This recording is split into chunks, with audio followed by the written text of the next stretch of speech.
Bien. Alors, pour finir cette visite et pour résumer très rapidement l'histoire de cette cathédrale, on peut dire que celle-ci commence au IVe siècle par l'établissement d'un édifice primitif. Après sa destruction par les Vikings au XIe siècle, elle est entièrement reconstruite et consacrée par Guillaume le Conquérant le 14 juillet 1077. Avec son style gothique normand si particulier, c'est au Moyen-Âge, au début du XIVe siècle, que la cathédrale Notre-Dame de Bayeux connaît son apogée. Le 7 juin 1944, la population de la ville viendra ici remercier la Vierge d'avoir préservé Bayeux et sa cathédrale des désastres de la guerre. Alors, avant de nous quitter, je voudrais... Allez, dépêche-toi, Lambine. Je te dis que j'ai entendu du bruit. Mon père! Ouvre-moi cette porte. Il n'y a personne, mon père. Voyez vous-même. Bah, j'aurais pourtant juré. À la grande porte, la barre est mise. Ce sont sans doute les vents d'hiver qui parlent au clocher et Notre-Dame qui leur répond. Mon devoir de bon bedeau, ma fille, est de veiller à maintenir à toute heure et en toutes circonstances le bon ordre dans cette cathédrale.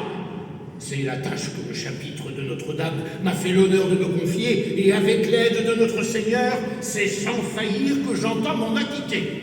Vous faites un excellent bedeau, mon père. Ordre et grincheux comme il se doit. Mais ben, plutôt que de persifler, aide-moi plutôt à moucher les flambeaux. Allez, c'est l'heure. Grand Dieu, mon père, on frappe. Mais j'entends bien qu'on frappe.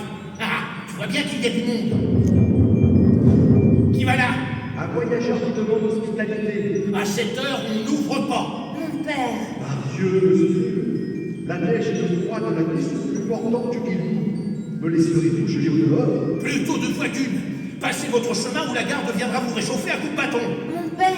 Juste un coin de chapelle posé au manteau sur la table. Allez au diable et n'en revenez pas. Fort bien, monsieur. Fort bien.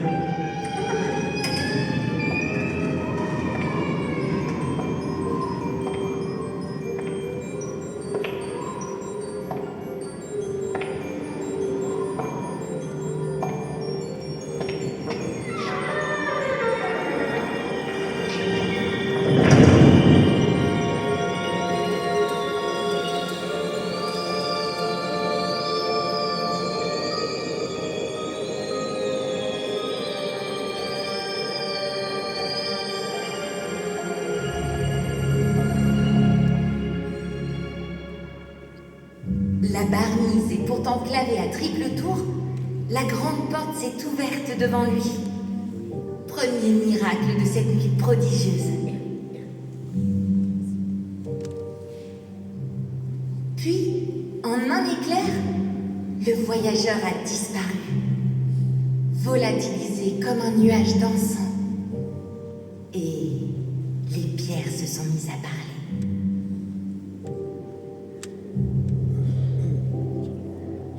Je te remercie, Bedeau, pour ton hospitalité si spontanée. Est-ce que tu entends ce que je vois, ma fille? J'en ai le bonheur, mon père. C'est le démon qu'on nous envoie ici. Ni démonnerie, ni diablerie. Je vous l'ai dit, bonnes gens, je ne suis qu'un voyageur. Un soir ici, au lendemain ailleurs. Un peu fantasque, certes, mais honnête et droit comme les colonnes de cette cathédrale. Moi, je n'ai pas peur de vous. Soyez le bienvenu. Merci, ma belle Adèle. Vous connaissez son nom? Je connais tous les noms de la terre, mon bon Grégoire. Oh! Tiens, petite, voilà pour toi. Un livre. Et du haut de la voûte, comme une nuée changeante de papillons d'été, des livres ont ouvert leurs pages pour venir se poser sur les corniches et les balcons de notre cathédrale. De la pure magie, ma fille. De la magie pure, mon père. Des imagiers couvraient maintenant les murs de Notre-Dame en un fabuleux recueil prêt à contenir la vie tout entière. J'ai toujours sur les doigts les encres du scriptorium du Montjoie de Saint-Michel. Le voyageur transportait tous les mots et toutes les lettres, tous les savoirs et toutes les sciences, toutes les beautés d'un monde enluminé. Ce grand livre cathédral contenait tout, et tout y était contenu. Tout cela est bien joli, mais pourquoi diable? Mon père! Faites excuse. Pourquoi, mon Dieu, Vous êtes-vous arrêté ici ce soir à Bayeux? Le hasard, le destin et mon bon plaisir de voir le monde. Mais le monde est vaste, non? Vaste, oui, et bien plus que tu ne le crois, mon grand Grégoire.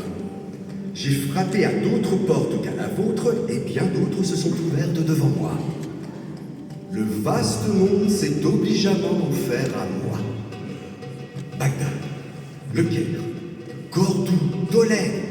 Il n'est pas de ville plus splendide et plus peuplée que les cités arabes. Pour prétendre connaître le monde, il faut avoir suivi les arabesques des marchands sur les routes de la soie, des épices ou de l'or.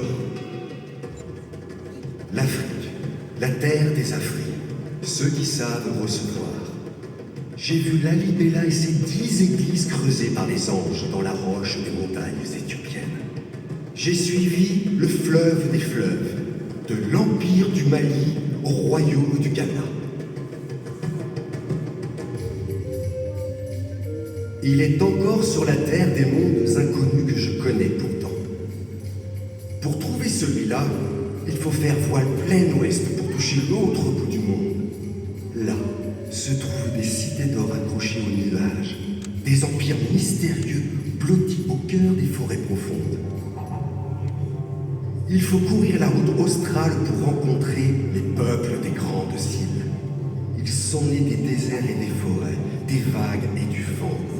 Leur vie, disent-ils, ne dure que le temps d'un songe. Au jour, ils s'effacent, et comme les étoiles, renaissent au crépuscule. Loin à l'est, au-delà du levant, sont les éveillés. Leur sagesse est aussi grande que leur temple et leur sourire aussi large que celui de Bouddha. L'homme modèle.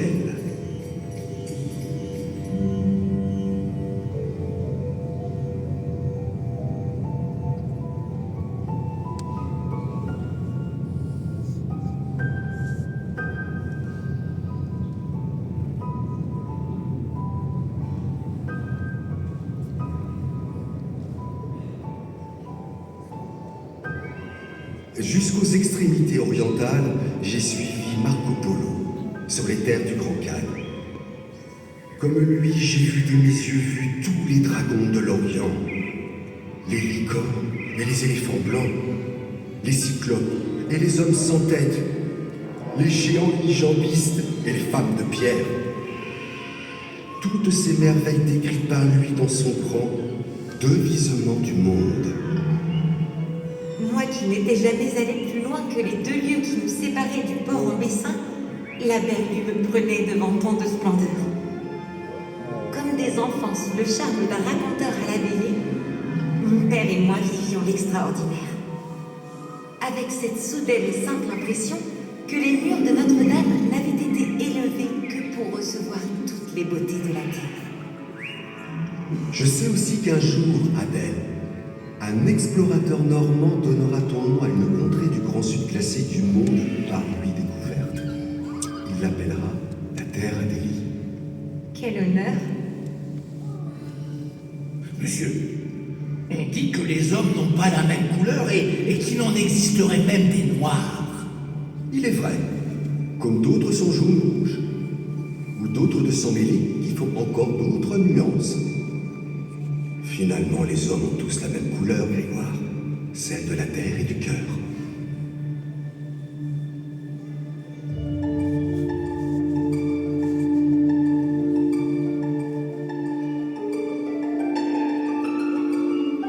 Les hommes ont les couleurs de l'âme de leurs instruments, cristallines comme la harpe, tempétueuses comme le sac-bout, lumineuses comme le psalterion, belliqueuse comme le tambour, enjôlante comme le chant de la flûte. Les hommes ont la couleur de leur musique.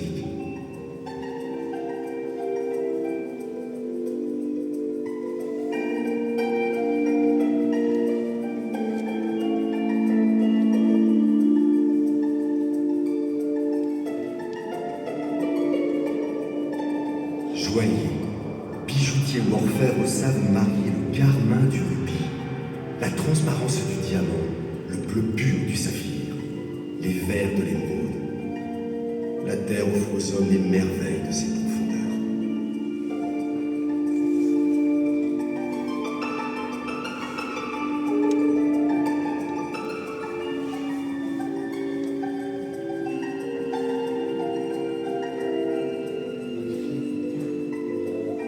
En attendant, nous pauvres gens, faisons bien pâle figure devant toutes ces splendeurs. Peut-être bien qu'un jour, nous... Attends plutôt que les poules et des dents, ma fille. Parbleu, vous voulez mon renvoi, monsieur? Aucun ordre ne m'a été donné d'exposer la tapisserie de notre reine Mathilde. Allez, allez, hop, hop, hop, remettez-la de suite dans son coffre. À vos ordres, Bedon.